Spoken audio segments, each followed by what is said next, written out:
What is up, guys? My name is Mr. Random, and here is a live replay of Team Infinity Slayer on Haven yet again. I just keep getting these Haven gameplays that are just really nice, have a lot of good things for you guys to learn. So here we go, get into it. I actually have a couple of objectives that I have for this one.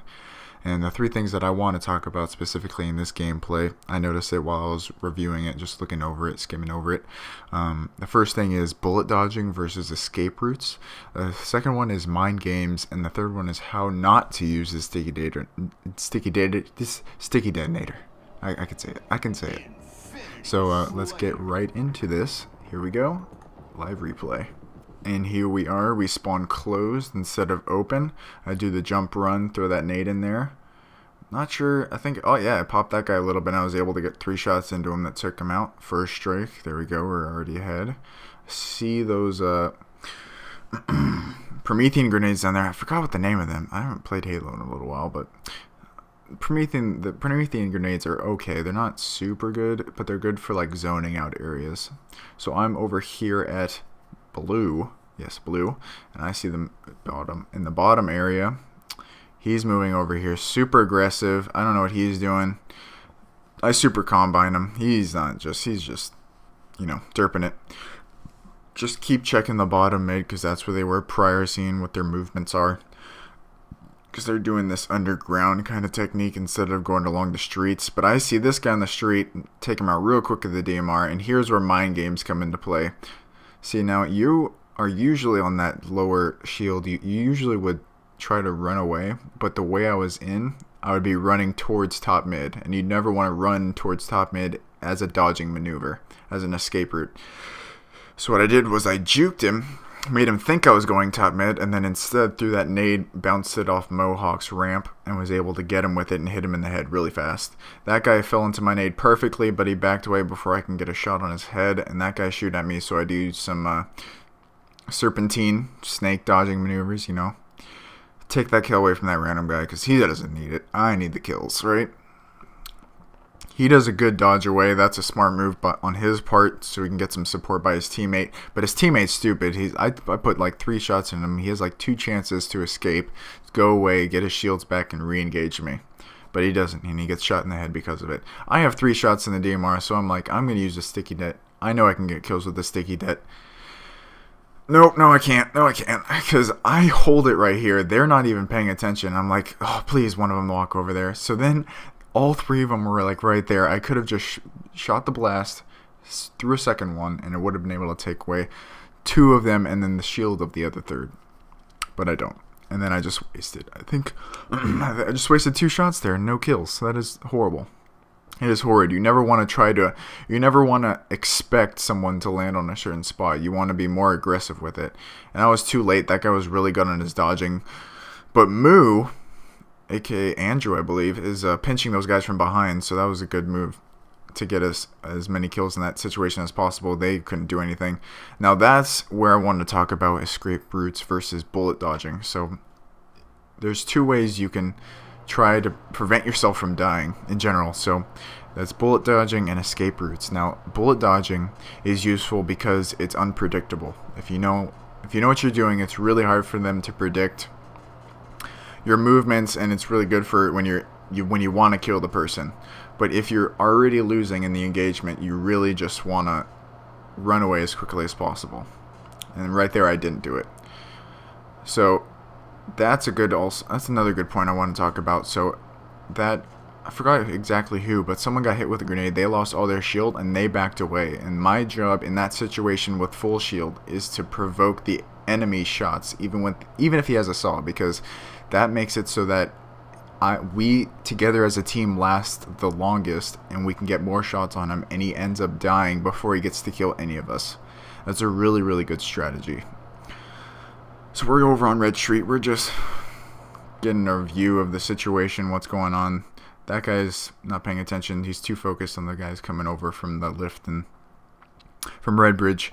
I'm by myself on closed. Oh, there's that guy there behind me. So we stick together in groups of 2, but I just go away from that guy. I don't screw that guy, you know. Yeah, screw Eddie. This is Eddie.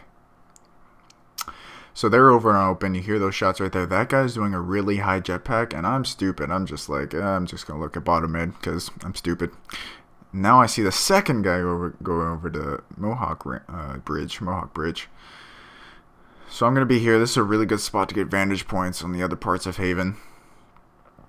And I punch in on this guy while he's low on shield in that engagement because he killed our teammate. This guy also is low on shield. Well, he actually had full shield, but it was me and a teammate shooting at him, so we knew we could take him out pretty easily. I don't support my teammate in that situation like I should have.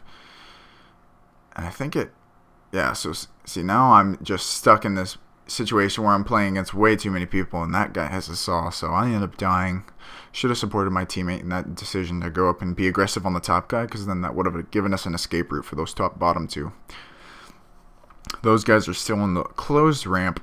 I don't know. I'm not sure if that guy is the one that had the saw, but I'm still being cautiously aggressive. That guy's behind me. Two guys behind me, so I'm screwed. I just try to get in many shots as possible, so hopefully teammates can come in. See, there's an assist. Eddie goes in there and cleans one of the guys up. Right now, it's tied. You know what I just noticed? The bottom, the blue guys, have like a little... Like their score is kind of echoed. Like there's a ghost of it in the background. And it isn't on the red. That makes no sense. So there you go.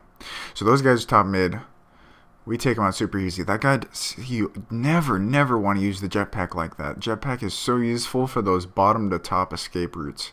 You gotta focus on using that for that, because that bottom to top escape routes on Haven, as well as getting from landing to above the lift, is the most useful way you can use the jetpack. Other ways are just too easy, too predictable movements for combat. You don't want to do it for engaging other people. So now we're ahead by 20 points. Sticky Dead is over on their tunnel, where they are like all standing, except for that guy bottom mid underneath us. So I want to try to get a vantage point on him, get some shots into him so he doesn't be aggressive while we're trying to shoot down to his teammates. And that spot over there, when I was zooming in, that's actually a good spot to throw nades in if you want to get people that are over on the bottom tunnel bridge. That guy's way too aggressive. Too many people shooting at him, and I just land right into that Sticky Dead. That guy was good with his Sticky Dead. Pretty sure, yeah, Railgun. Railgun's pretty useful, especially with that zooming trick. I'm sure you guys have seen it. You just charge it, and while it's charging, you can zoom, and it basically acts like a scope, which is really useful to get those long shots. That works for the plasma pistol too, just so you guys know. I saw a ghost, so I just had to make sure that I could take him out so I could focus on the enemy team. This guy is being aggressive with his grenades. He doesn't really have a good geometry in terms of getting those angles for his nades. That guy's super aggressive, so I just like boom, pop him right there. Two guys left, 2v2. It's too aggressive with that railgun. I was trying to predict their movements. All good, all good. Trying to predict their movements again, but still too aggressive, and I end up wasting those two shots. So you want to be like in a safe kind of aggression when you're using the railgun. That doesn't make any sense, but I'll just leave it at that. That guy does that aggressive jetpacking, which is just never works out for you. There's so many examples of that in this video and the last video I made. You always want to use the jetpack defensively. So I'll try not to keep saying it over and over again, be redundant, right? Needler comes up right there. I have an empty railgun. Why not just switch it for the Needler? Needler's good. And me and Andrew have a little orgy right there. No big deal. Just guys being guys, you know. That guy has a stroke and dies. And I tried using a Needler. I don't know what it is about the Needler, but I'm like the worst with it. I can never dodge its spikes, and I can never shoot it to kill people fast. So I gotta figure out. I gotta watch some videos or something. See, that guy, how many needles that guy took. I'm sure if he got one more needle, what was it, like 7? 7 will kill you, make you super combine? I don't even know.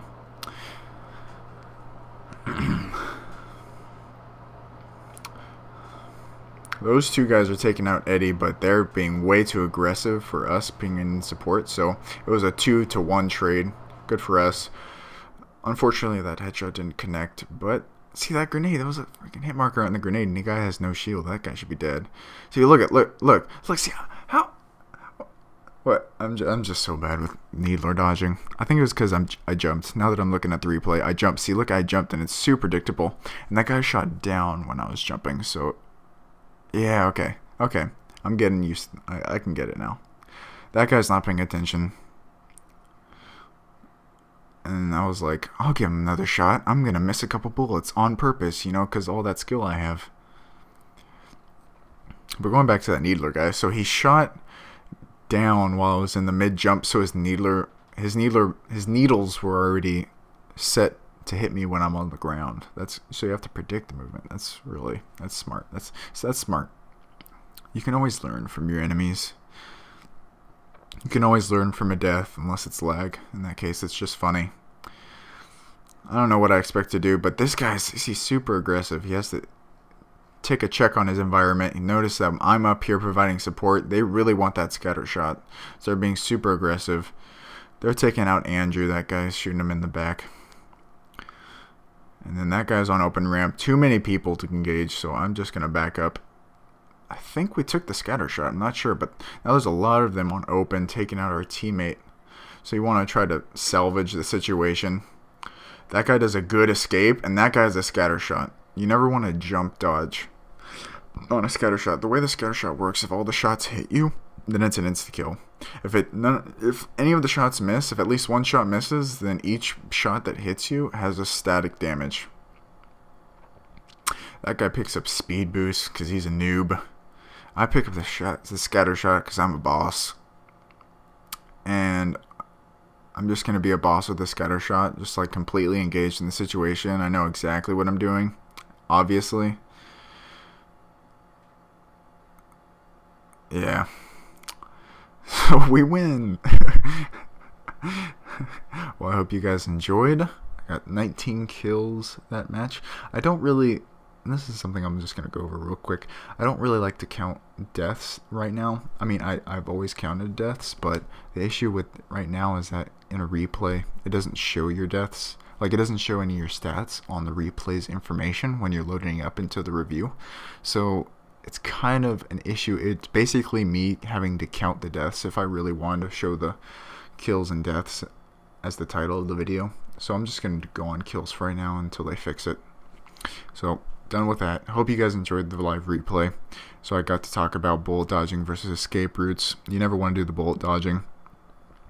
If you're you want to do the bullet dodging if you're going to be killing the guy. If you want to focus on killing the guy. But if you already at a disadvantage, my voice just cracked right there. If you're already at a disadvantage, you want to go to escape routes. Focus on escaping the situation. Talked about mind games, tricking your opponents into thinking you're going places where you're not, and then using that advantage to surprise them, and how not to use the sticky detonator. So I hope you guys enjoyed. Have a nice day.